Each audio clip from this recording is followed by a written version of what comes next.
इतनी बड़ी संख्या में आज आप लोग आए तो मोहन भागवत ने क्या किया? दुम दबाकर नागपुर से भाग गया। दुम दबाकर नागपुर से भाग गया तो अभी तो ये अंगड़ाई है, आगे बड़ी लड़ाई है। अभी तो यहां से दुम दबाकर भागा है, अभी यूरेशिया का रास्ता भी दिखाना पड़े, तो अभी उसके लिए भी बड़ी लड़ाई। साथियों, ये ओबीसी की जनगणना रोकेंगे? ओबीसी की जनगणना रोकने की अब इनकी औकात नहीं है। ये कितना भी कोशिश कर ले, ये वामन मेश्राम साहब को रोकेंगे, ये बामसेब को रोकेंगे, ये भारत मुक्ति मोर्चा को रोकेंगे? अब इतनी इनकी औकात नहीं है। बहुत टेस्ट कर रहे हैं, बड़ी कोशिश कर रहे हैं, बड़ा पसीना बहा रहे हैं। पहले तो विचारधारा के आधार पर रोकने की कोशिश कर रहे थे, मगर विचारधारा के आधार पर फेल हो गए और मोहन भागवत मानसिक दिवालिया हो गया।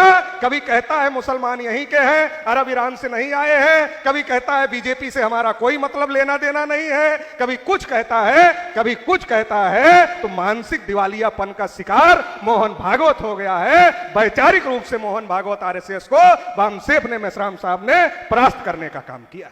और इतनी बड़ी ताकत के साथ जब नागपुर में आप उतरे, जो कटक में आपकी परमिशन रोकते थे, उनकी छाती पर मूंग दलने का काम आज आप लोगों ने आकर के यहां किया है और उनकी औकात नहीं हुई आपको रोकने की। तो अब ये समझ जाइए कि इस देश में जो असली ताकत है, ये तो ये लोग मीडिया के माध्यम से ताकत बने हुए हैं। जो पहले नंबर की ताकत, दूसरे नंबर की ताकत की बात हो रही है, ये पहले नंबर, दूसरे नंबर की ताकत मीडिया की ताकत है, माइनस मीडिया। आज ये ताकत देश की सबसे बड़ी ताकत है। इस बात को आपको समझने की जरूरत है और इस ताकत को बढ़ाने की जरूरत है। हम ये बाल नहीं है जो दबा दिया जाएगा तो दब जाएगा।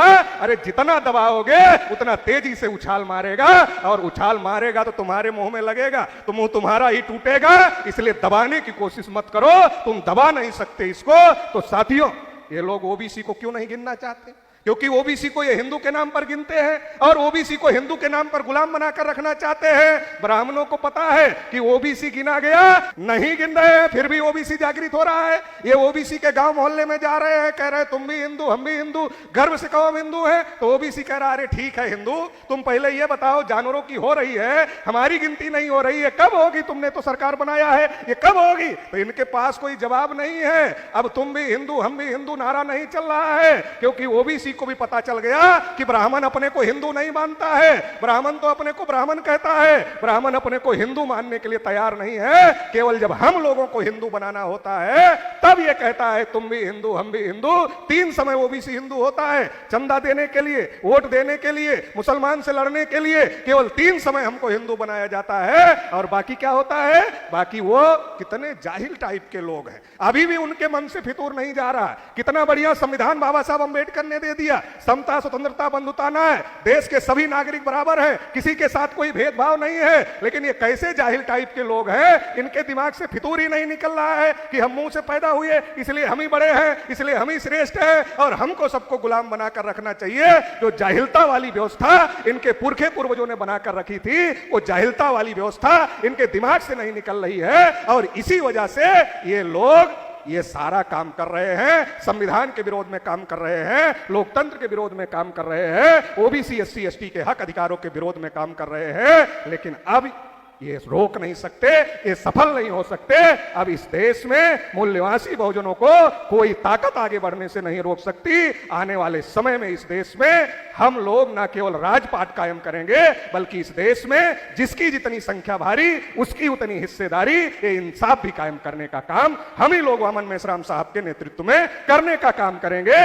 इसके लिए बस यहां से जाने के बाद आप सभी लोगों को यहां से चुप नहीं बैठना है। अभी हम लोगों ने देश को ताकत दिखा दिया है, दुनिया को ताकत दिखा दिया है, और ये लोगों को पता चल गया है अगर आरएसएस किसी से डरता है तो वामन मेश्राम बामसेब भारत मुक्ति मोर्चा से डरता है। ये आवाज गांव-गांव तक पहुंचाने की जरूरत है, ये जागृति गांव-गांव तक पहुंचाने की जरूरत है। और ओबीसी की गिनती आरएसएस नहीं करना चाहता, ओबीसी की गिनती बीजेपी नहीं करना चाहती, ये बात भी गांव-गांव तक पहुंचाने की जरूरत है। पिछले दिनों से जो हम लोगों ने ये काम किया उसका नतीजा आया कि 2024 में जब सरकार बनी तो 2024 में सरकार दोनों पैरों पर खड़ी सरकार नहीं बनी, लंगड़ी सरकार बन गई, क्योंकि ओबीसी के लोग हट गए।